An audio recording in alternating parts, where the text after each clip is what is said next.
तो आज का अपना टॉपिक क्या है? PCR, polymerase chain reaction.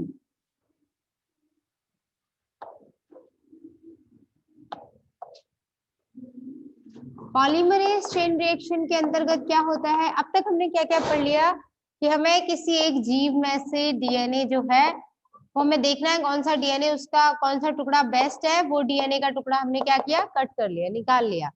तो ये जो डीएनए का टुकड़ा कट करके निकाला उसे क्या बोलेंगे? वांछित डीएनए। रेस्ट्रिक्शन एंडोन्यूक्लियस एंजाइम की मदद से इसे काटा, ठीक है ना।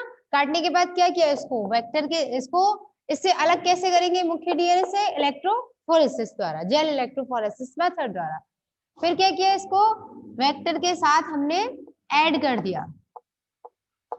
वेक्टर के साथ ऐड करने के बाद हमने क्या किया? वेक्टर बहुत सारे हो सकते हैं, YAC, BSC, फोइज, M13, है ना। उसके बाद हमने क्या किया? इसको ऐसे जोड़ दिया, ठीक है। वेक्टर के साथ ऐड होने के बाद क्या होगा? अब फिर हम इसको होस्ट के अंदर डालेंगे, है ना। और होस्ट के अंदर डालने के बाद क्या होता है? इसकी क्लोनिंग हो जाती है। क्लोनिंग करने के बाद हम लोग ये देखते हैं कि कौन सी सेल्स के अंदर ये है हमारा वांछित डीएनए और कौन सी में नहीं है। जिसमें नहीं है उसे तो हमें कोई लेना देना नहीं है, लेकिन जिस सेल में, जिस कोशिका के अंदर हमारा वांछित डीएनए पहुंच चुका है उसे हम निकाल लेंगे। और निकालने के बाद कल बताया था ना, कौन सा रेड कलर आ जाता है ना, व्हाइट आई या रेड आई। व्हाइट है तो उसका मतलब नहीं है, रेड है तो उसका मतलब है। कब? यूकैरियोटिक सेल्स में, है ना। अच्छा, इसके अलावा और भी तरीके होते हैं। प्रोकैरियोटिक कोशिकाओं के अंदर क्या होता है? उसमें ये देखा जाता है ब्लू है या व्हाइट है, ठीक है। वहां पे कॉलोनी होती है, बैक्टीरियोफेज की मदद से देखते हैं, ठीक है। ब्लू कलर है तो उसका मतलब मर्ज हो गया कंडीशन है। अब आ गया जैसे ये वेक्टर, अब इसका हमको क्या करना है? बहुत सारी कॉपीज बनानी है, ठीक है, क्लोनिंग का मेथड। अब जब इसकी बहुत सारी कॉपी बनाएंगे तो उसके लिए हम क्या यूज करते हैं? पीसीआर, पॉलीमरेज चेन रिएक्शन, ठीक है। अब पॉलीमरेज चेन रिएक्शन में क्या है, कैसे है? सबसे इंपॉर्टेंट चीज भाई, डीएनए के ऊपर डीएनए बनता है, और सीडीएनए लाइब्रेरी का जब हमें बहुत सारी क्लोनिंग करनी होती है तो हम क्या करते हैं? एमआरएनए लेते हैं, एमआरएनए के हिसाब से डीएनए बनाते हैं। और बहुत सारी संख्या में जो डीएनए बनेंगे उनको जब हम एक साथ पढ़ते हैं, देखते हैं, वो कैसे डीएनए है? आरएनए के हिसाब से, आरएनए के संपूरक है, तो हम उसे क्या बोलेंगे? सीडीएनए लाइब्रेरी, या उसका दूसरा नाम होता है क्या? जीनोमिक लाइब्रेरी, ठीक है, या जीन लाइब्रेरी। क्योंकि जीन का मतलब क्या है? डीएनए का स्पेशल टुकड़ा जो होता है। एनीवेज, आगे बात करते हैं, यहां होगा क्या। पॉलीमरेज चेन रिएक्शन के लिए हम एक एंजाइम यूज करते हैं। वो एंजाइम हमने कहां से निकाला था? थर्मस एक्वाटिकस से, है ना। थर्मस एक्वाटिकस का मतलब क्या है? पानी, गर्म पानी के झरनों में पाया जाने वाला जीवाणु, ठीक है। उसमें से जो पॉलीमरेज एंजाइम निकाला था तो उसका नाम क्या रखा गया था? टक पॉलीमरेज, टक पॉलीमरेज, ठीक है। अब इस पॉलीमरेज के बाद क्या होगा? इस मीडियम में रख देंगे। यहाँ पर हम क्या डालेंगे? बहुत सारे न्यूक्लियोटाइड्स डालेंगे। क्या डालेंगे? न्यूक्लियोटाइड्स। न्यूक्लियोटाइड्स का मतलब क्या होता है? देखो भाई, डीएनए की रासायनिक संरचना आपने वैसे तो देख रखी है, एक बार फिर से समझ लीजिए। डीएनए की रासायनिक संरचना में ये क्या होती है? डीऑक्सीराइबोज शर्करा।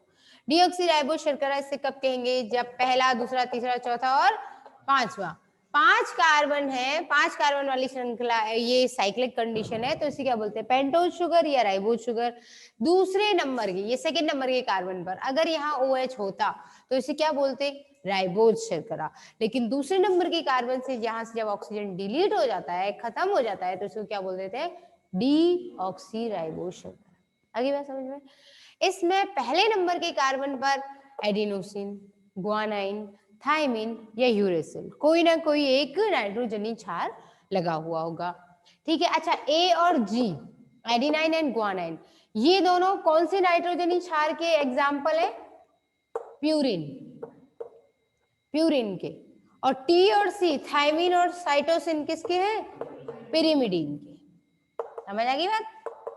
पिरिमिडीन और प्यूरिन, ये दो, प्यूरिन और पिरिमिडीन दो टाइप के नाइट्रोजन क्षार होते हैं जिनके एग्जाम्पल्स हैं ये Ag एंड Tc। ठीक है, नोट डाउन है तो ठीक है, नहीं तो नोट कर लिया कीजिए। ठीक है भाई, लिख रहे हो आप लोग? अगर आप लिख रहे हैं तो ठीक है, फिर अब समझो 1 2 3 4 5 है, 5th नंबर। अब देखो भाई, ये क्या बोला जाएगा? न्यूक्लियोसाइड। क्या बोलते हैं इसे? न्यूक्लियोसाइड। अब न्यूक्लियोसाइड में आ जाए यहाँ पे फॉस्फेट ग्रुप, तो अब इसे क्या बोलेंगे? न्यूक्लियोटाइड। अगर यहाँ ए लगा है, एडिनाइन नाइट्रोजन क्षार, तो इसे क्या बोलेंगे? डीऑक्सी एडिनाइलिक अम्ल। ठीक है, तो डीऑक्सी एडिनाइलिक अम्ल का ऐसा पूरा पैकेट बनाया और वो यहाँ पे डाल दिया। ठीक है, दूसरा अगर यहाँ जी होता तो डीऑक्सी ग्वानाइलिक अम्ल, तो वो एक न्यूक्लियोटाइड है, वो डाल दिया। उसके बाद टी होता तो डी ऑक्सी थाइमिडीनिक एसिड, और अगर सी होता तो डी ऑक्सी साइटोसिलिक अम्ल। समझ आ गई बात? तो ये न्यूक्लियोटाइड अम्ल इस तरीके से हमने डाल दिए। अब होगा क्या? टग डीएनए पॉलीमरेज क्या करेगा? इन सबको इस मीडियम में से उठाएगा और इसके हिसाब से अरेंज करना शुरू करेगा। अगर यहाँ पर लिखा है 3' और यहाँ लिखा है 5' और यहाँ लिखा है 3' और फिर यहाँ होगा 5', सीधी सी बात है, क्योंकि ये डीएनए तो क्या है, वही क्लोन वाला डीएनए। अब क्या होगा? यहाँ पे बहुत सारे ऐसे पड़े हुए हैं ऐसे मीडियम में। ठीक है भाई, अब क्या किया हमने? इसमें टग डाल दिया, टग डीएनए पॉलीमरेज डाल दिया। टग डीएनए पॉलीमरेज क्या करेगा? इनको ढूंढेगा। अगर यहाँ ए लिखा है, सी लिखा है, जी लिखा है, टी लिखा है, सी सी ए जी जी टी टी ए जो भी हो सीक्वेंस। ठीक है, अब अगर यहाँ पर ये कौन सा है? एडिनाइलिक है, तो वो यहां से ढूंढ ढांड के किसको लेके आएगा? थाइमिडिनाइलिक। समझ आ रही बात? और वो इसके सामने टी लाएगा और ऐसे वो इकट्ठा कर देगा। फिर यहाँ जी आएगा, यहाँ सी आएगा, इस तरीके से वो एक डीएनए की श्रृंखला बना देगा। किस दिशा में? 3 के सामने कौन होगा? 5 to 3 की डायरेक्शन। समझ आएगी बात? आगे इसमें भी क्या होगा? इसमें 5 है ना, तो फिर इसमें इधर से बनेगा ऐसे, इस दिशा में। समझ आई बात? इस तरीके से। यहाँ अगर जी है तो इसमें यहाँ सी रहा होगा, तो अब ये जो लाएगा वो जी तो लाएगा। ठीक, कॉम्प्लीमेंट्री होता है ना एक दूसरे के, तो इस तरीके से ये अब इनके इस डायरेक्शन में क्या हो जाएगा? इस तरीके से नए 2 डीएनए बन गए ना। एक डीएनए, 2 थे, एक ही डीएनए था, इसमें से एक ये बना और एक ये बना। अगली बात समझ? इस तरीके का जो प्रोसीजर है, ये इस तरीके से होगा क्या? बराबर, हमने तो 2 ही बनाए, इस तरीके से क्या होता है? 1000 मिलियन बिलियन करके बना दिए जाते हैं। ठीक है, 1 घंटे के अंदर अंदर लगभग 1 मिलियन नए डीएनए तैयार कर लिए जाते हैं। ठीक है, और फिर उस डीएनए से क्या करना है? या तो होस्ट में डाल देना है किसी भी परपोषी कोशिका में, या फिर हमें ऐसी होस्ट में डालना है जहां से उससे प्रोटीन बन सके। प्रोटीन बनने के बाद हम उसको मार्केट में उतार देंगे। समझ आई बात? इंजेक्शन के फॉर्म में, इंजेक्शन नहीं बोलते उसको, क्या बोलेंगे? वैक्सीन के फॉर्म में। ठीक है, क्योंकि इंजेक्ट करने की प्रोसीजर के हिसाब से इंजेक्शन बोलते हैं उसको। ठीक है, तो अब क्या करना है अपन को? एक बार लिख लेना है पीसीआर। ठीक है, उससे पहले एक छोटा सा टॉपिक और था अपना, सीडीएनए लाइब्रेरी के बारे में पढ़ रहे थे ना हम लोग। लास्ट अपन ने एक क्वेश्चन किया था कल, सीडीएनए लाइब्रेरी के थ्रू मतलब कैसे न्यूक्लियोटाइडों के क्लोन बनते हैं, वो क्वेश्चन कर लिया था न्यूमेरिकल। उसके बाद आगे क्या करना है? सीडीएनए लाइब्रेरी का निर्माण कैसे होगा ये भी पढ़ लिया था अपन ने। फिर उसके बाद क्या होगा? बाधाएं, कभी कभी कब नहीं बन पाता है। ठीक है, एक बार ये लिख लीजिए सीडीएनए, क्योंकि सीडीएनए लाइब्रेरी के बारे में ना आपको पूरा आता है। फिर उसके बाद पीसीआर स्टार्ट करेंगे। ठीक है, यहाँ पे लिख लीजिए आप लोग सी, ये तो लिखना है आपको।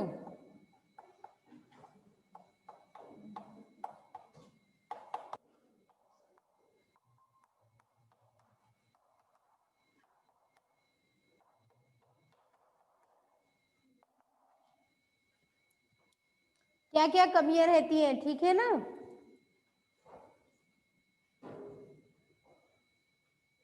कभी कभी होता क्या है, cDNA लाइब्रेरी में प्राकृतिक रूप से तो पाया नहीं जाएगा भाई, वो कृत्रिम रूप से बनाया जाता है, ठीक है।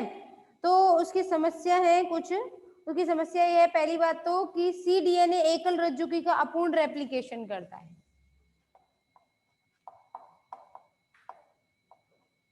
मतलब एक सीक्वेंस है ना, एकल मतलब एक जो सूत्र है, एक सूत्री डीएनए ही तो बनेगा उससे, दूसरी तो बनेगा नहीं, और उसका पूरा प्रतिकृतिकरण नहीं हो पाता। तो कई बार जितना हमें जीन चाहिए उतनी नहीं बन पाती, उसकी कुछ कमियां भी हैं।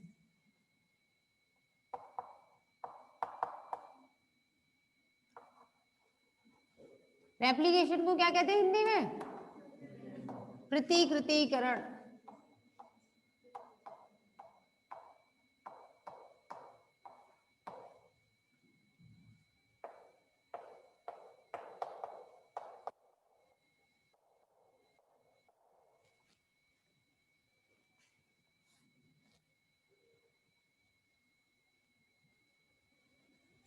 इसकी वजह से इसमें क्या होता है, 3' छोर नहीं होता है।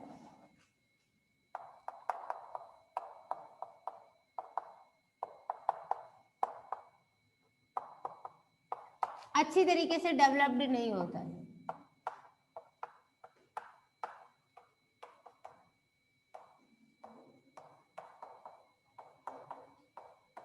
ठीक है, अधूरी रह जाती है इसकी स्थिति। इसके अलावा क्या होगा, रिवर्स ट्रांसक्रिप्टेज द्वारा होता है, जिसकी वजह से एमआरएनए के 5' छोर cDNA में उपस्थित रह जाते हैं कई बार।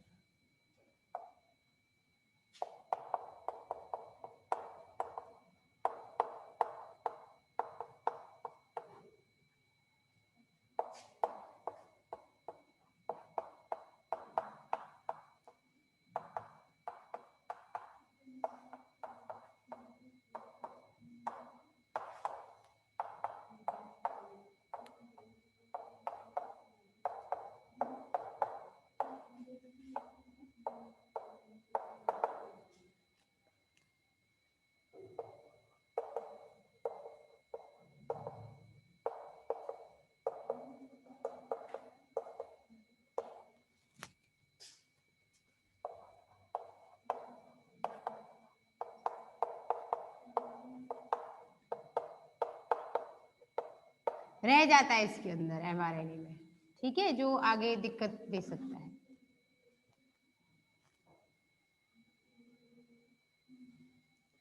इसके अलावा इसमें क्या होगा, हेयर पिन लूप अलग हो जाता है और उसकी वजह से न्यूक्लियस एंजाइम cDNA के द्विरज्जुकी खंड का आंशिक रूप से पाचन हो जाता है कई बार।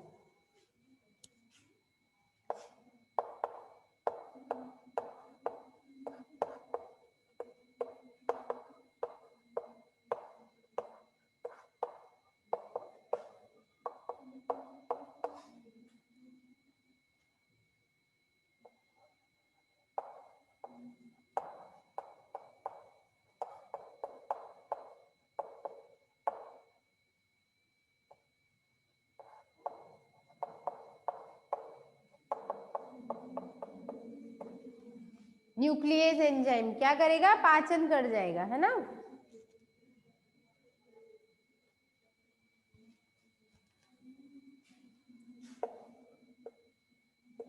आंशिक पाचन, आधा तो यही पचा जाएगा उसको।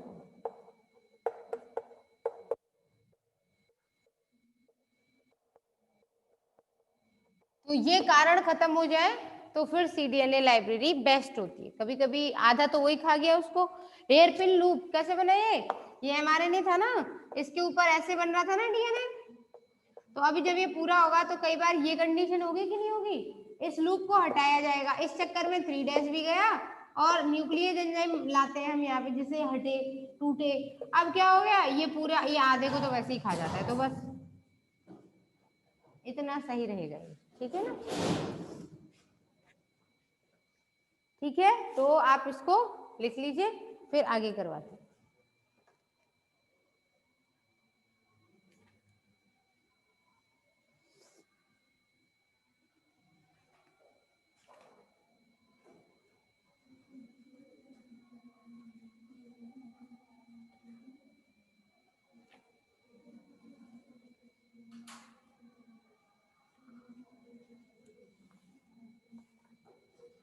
आगे हम लोग पढ़ेंगे क्या, पॉलीमरेज चेन रिएक्शन।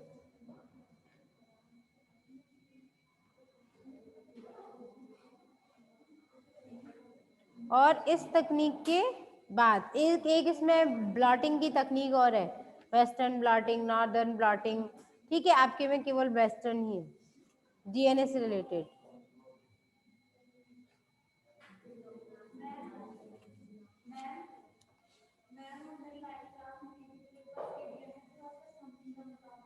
देखो कुछ नहीं है उसमें, एक कोई कोशिका है, ठीक है, उसमें से एमआरएनए निकाला और एमआरएनए के हिसाब से हमने क्या किया, इसमें रिवर्स ट्रांसक्रिप्टेज एंजाइम डाल दिया। क्या डाला, रिवर्स ट्रांसक्रिप्टेज। ऐसा नहीं है कि आपने लाइव क्लास नहीं ली, आपने ऑफलाइन क्लास नहीं ली, क्योंकि मैंने कल ही समझाया था लास्ट ऑफलाइन भी समझाया था।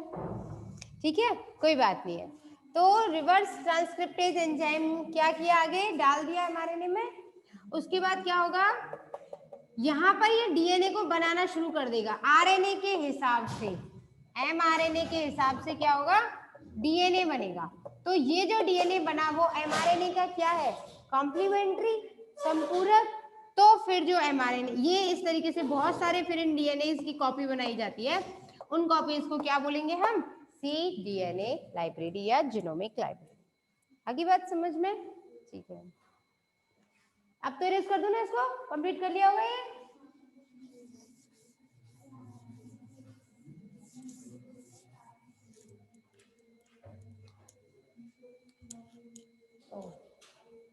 Time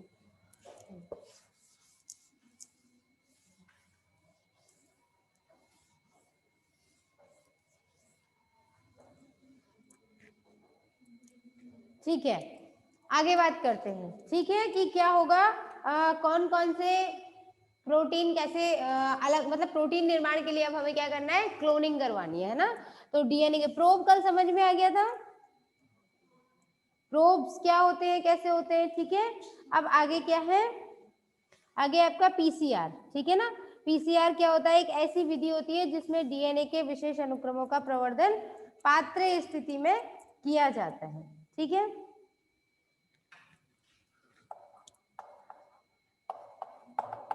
PCR. ठीक है, तो सबसे पहले आप लिखिए पीसीआर की डेफिनेशन। तो पीसीआर की डेफिनेशन लिखिए,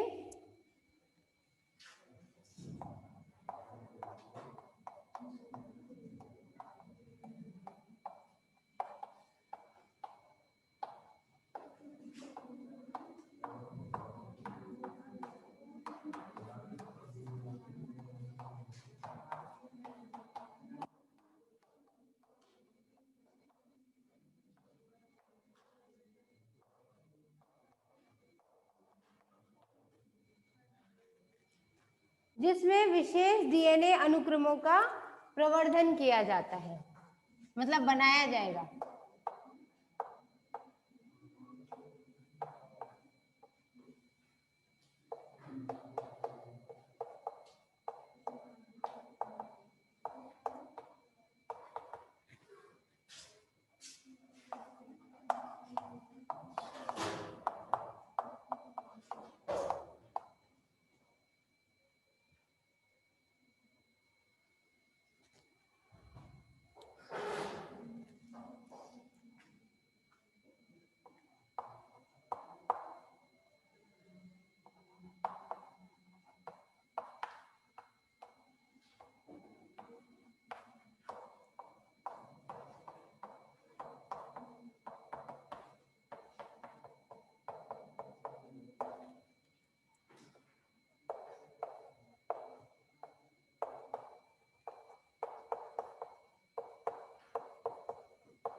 यानी ये एक तरीके से क्या हो गई, क्लोनिंग हो गई डीएनए की।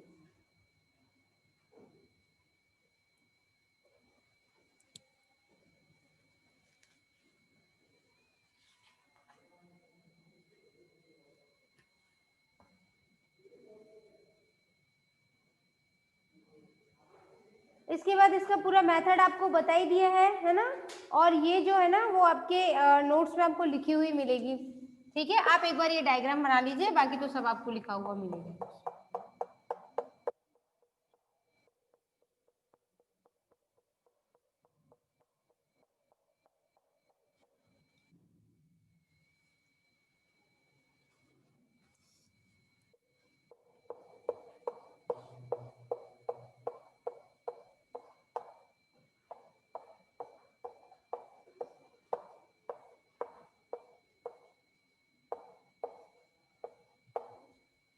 ये पूरा ऐसे क्या बनाना है ना, इसको इतना ही ठीक है, इतना।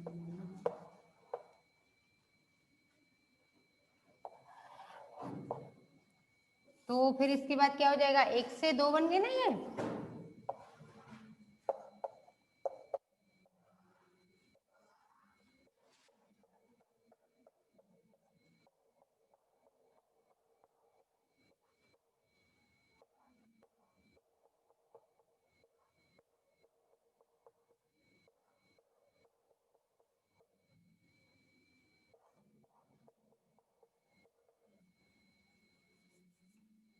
इस तरीके से नए नए इसमें डीएनए बनते चले जाते हैं।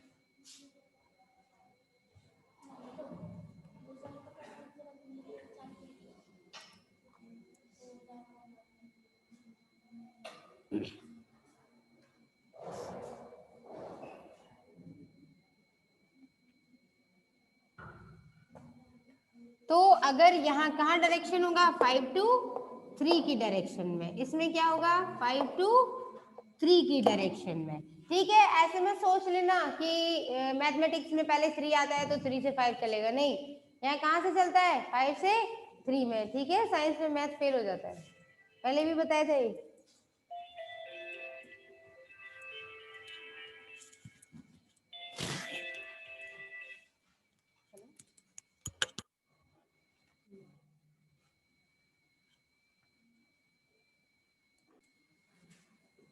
ठीक है, तो इसमें आगे क्या होगा, देखो भाई इसका डायरेक्शन ध्यान रखना है। ठीक है ना, यहाँ पे मैथ मत लगाने जाना 3 to 5, नहीं 5 to 3 होगा। ठीक है, क्यों, कहाँ पर होगा, अगर यहाँ 5 से स्टार्ट हो रहा है, इसका मतलब ये कौन सा श्रेय पर होगा, मतलब 3 वाले पर शुरू होगा 5 से, नया जो बनेगा वो 3 वाला पहले आए, वो सॉरी 5 वाला पहले आएगा। 5 का मतलब क्या होगा, 5 का मतलब ये होगा कि इसमें यहाँ 5th नंबर के कार्बन पर क्या है, फॉस्फेट ग्रुप है। ठीक है, वो पहले आएगा यहाँ पर, किसके ऊपर आएगा, किसके कंप्लीमेंट्री आएगा, 3'। ठीक है, तो जिस डीएनए के जिस खंड पर नए डीएनए खंड का निर्माण होता है उसे क्या कहेंगे, टेम्पलेट। ठीक है, टेम्पलेट मतलब सांचा, सांचा होता है ना, जो गुजिया उजिया खाते हैं सब। ठीक है, अब याद रहेगा। तो क्या बोलेंगे उसे, टेम्पलेट या सांचा। ठीक है, ये सांचे की तरह ही तो काम कर रहे हैं। अगर यहाँ A है तो यहाँ T आएगा, उस हिसाब से यहाँ G है तो यहाँ C आएगा, C है तो G आएगा। तो नया वाला जो बनता है वो 5 से 3 की दिशा में बनता है, जिस खंड के ऊपर बनता है उसे क्या कहते हैं, टेम्पलेट। उसका खंड कहाँ से शुरू होगा, 3 से। ठीक है, अच्छा इसमें क्या होगा, यहाँ से इसमें अगर इधर 5 था तो फिर यहाँ 3' पर एंड होगा ये, और अगर इसमें इधर फिर क्या रहा होगा, क्योंकि पुराना वाला तो यही था ना, पुराने वाले की तो कंडीशन ये थी, ये 5 था, ये 3 था, और ये इधर 3 था, ये इधर 5 था। तो यहाँ पर कौन सा खंड आया, इसको छोटा बना लेते हैं थोड़ा जिससे समझ में आए। तो यहाँ पर ये कौन सा रहा होगा, 3' खंड, क्योंकि यही तो है ये वाला खंड और ये है ये वाला खंड। आई बात समझ में, तो फिर ये 3 इधर था तो 5 पर एंड होगा ये। ठीक है, इसी तरीके से नए नए बनते चले जाएंगे, किसकी मदद से, क्या होगा यहाँ पे, टक डीएनए, टक डीएनए पॉलीमरेज एंजाइम। ठीक है, लगभग 190 degree Celsius, 190 degree Celsius temperature के गर्म पानी पर ये रह लेता है। ठीक है ना, आपने पढ़े होंगे यू बैक्टीरिया होते हैं, कुछ आर्की बैक्टीरिया होते हैं, पढ़े होंगे ना। आर्की बैक्टीरिया वगैरह जो होते हैं, आद्य जीवाणु वगैरह, वो क्या करते हैं, वो ऐसे वातावरण में ऐसी जगह रहेंगे जहां बहुत ही विशिष्ट वातावरण रहता है। ठीक है ना, आगे बात करते हैं, ठीक है। ये हो गया पीसीआर की पूरी मेथोडोलॉजी, ठीक है। और कोई आपको डाउट हो तो आप पूछ लेना, क्योंकि बाकी सब कुछ जो लिखा हुआ है ना इसके बारे में वो सब आपके नोट्स में लिखा हुआ है, ठीक है ना। कि कैसे, कुछ नहीं है, इसी को लिखना है कि एक डीएनए 5 to 3 डायरेक्शन में होता है और उसके ऊपर डीएनए के उस खंड के ऊपर 5 to 3 डायरेक्शन में नया डीएनए बनेगा, और दोनों जो नए डीएनए के खंड बनेंगे वो प्रति समानांतर स्थिति में बनेंगे, ठीक है। और इसके अंदर क्या डाल दिया जाता है, बहुत सारे सभी प्रकार के, यहाँ पे लिख लो 4 प्रकार के न्यूक्लिक अम्ल या न्यूक्लियोटाइड्स डालेंगे, सॉरी न्यूक्लियोटाइड्स, ठीक है। ये सब डाल दिए जाते हैं। उसके बाद आगे आपको एक छोटी सी चीज और बतानी थी, जेल इलेक्ट्रोफोरेसिस तो आपको बता ही दिया, इथिडियम ब्रोमाइड वगैरह डाल करके। अल्ट्रावायलेट रेस डाली जाती है तो वो नारंगी रंग का चमकने लग जाता है, तो अलग से डीएनए को पहचान लिया जाता है। एक विधि और बतानी थी आपको, ठीक है, कि डीएनए खंड है या एमआरएनए है, ऊतकों में क्या चीज है उसको पता लगाने के लिए डॉट ब्लॉट मेथड होता है एक तो, और एक और था आपके में जो है सदर्न, नॉर्दर्न, वेस्टर्न, इस तरीके से 3 है। ब्लॉटिंग मेथड, कैसे डीएनए को उसमें पहुंचाया जाएगा, ठीक है। उसके लिए क्या किया जाता है, सदर्न ब्लॉटिंग, ठीक है, ब्लॉटिंग टेक्निक। मिटा दो इसको।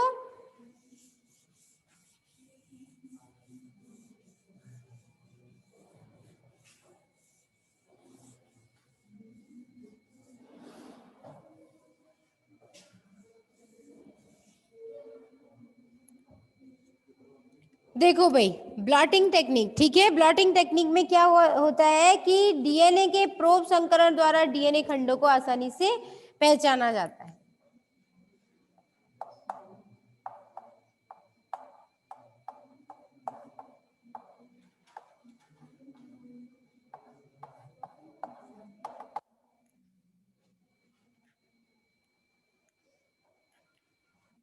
ब्लॉटिंग टेक्निक, ठीक है, जेल इलेक्ट्रोफोरेसिस के द्वारा डीएनए के टुकड़ों को आकार के अनुसार अलग अलग करते हैं कि छोटा कौन सा है, बड़ा कौन सा है ना, एक रज्जुकी रहा या द्विरज्जुकी हो गया, फिर अभिरंजित करके देखते हैं, ठीक है। इन डीएनए टुकड़ों को एगारोस जेल के नाइट्रोसेल्यूलोज फिल्टर पर रख देते हैं, उसके बाद प्रोब को पहचानते हैं। तो इस टेक्निक को क्या कहते हैं हम, ब्लॉटिंग टेक्निक। तो ये लिखना है, ठीक है।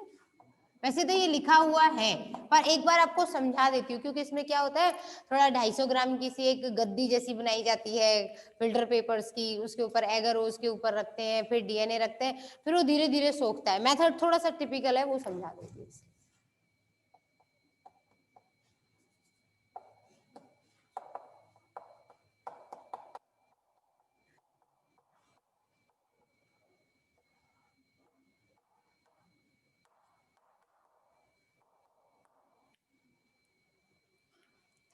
कि जेल इलेक्ट्रोफोरेसिस के द्वारा जो डीएनए के टुकड़ों को आकार के अनुसार अलग अलग कर देता है ना।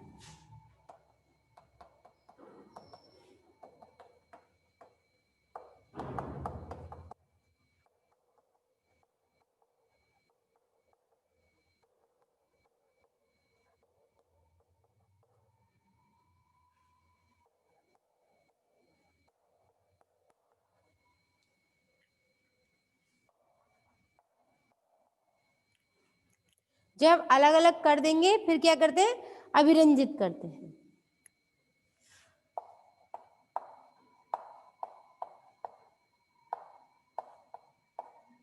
इथिडियम ब्रोमाइड लेते हैं ना मुख्य रूप से अभिरंजन में, उसमें इसके अलावा क्या क्या लेते हैं, पॉली एक्रिलो एमाइड,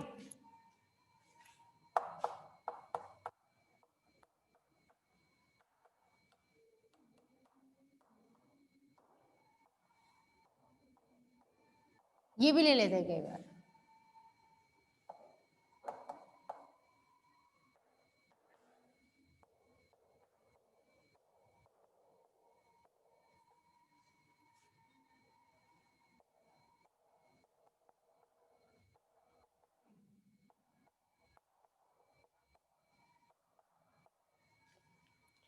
उसके बाद क्या करेंगे, इन डीएनए खंडों को अब किसी होस्ट के अंदर डालना है ना, एगारोस जेल से नाइट्रोसेल्यूलोज पर स्थानांतरित किया जाता है।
इस विधि को क्या बोलते हैं?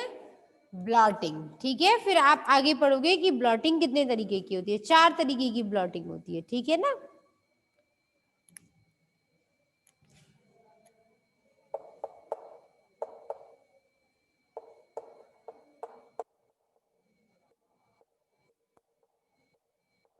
ठीक है, आपके कोर्स में सबसे ज्यादा साउदर्न ब्लॉटिंग है। ठीक है ना। अब आप लोग एक बार रिज्वाइन कर लीजिए।